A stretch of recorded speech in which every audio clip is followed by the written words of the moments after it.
ISIS, the terror group that's devastated fellow Muslims, has now issued an ultimatum against Iraqi Christians.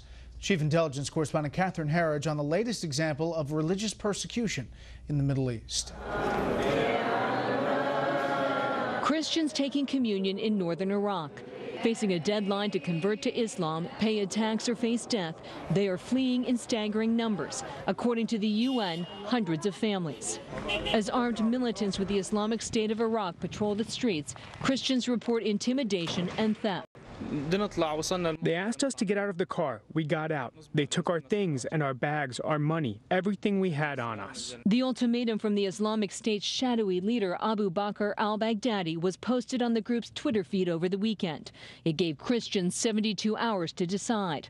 The Christians of northern Iraq's Nineveh province on the Syrian border have lived in these villages for hundreds, in some cases 2,000 years, dating back to the 1st century after Christ.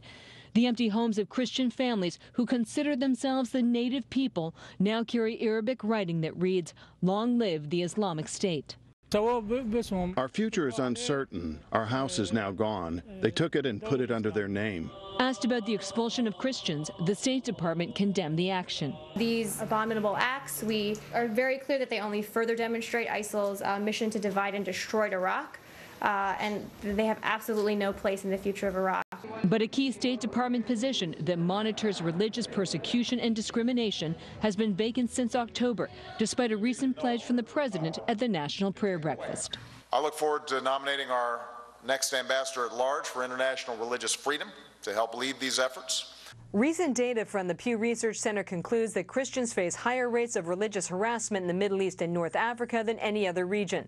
A century ago, Christians made up 10% of the population. In 2010, it had dropped to 5%. Brett? Catherine, thank you. What do you think President Obama should do about ISIS? Let me know at facebook.com/BrettBairSR or on Twitter @BrettBair. You can use the hashtag #SpecialReport. Just when you thought you had heard it all,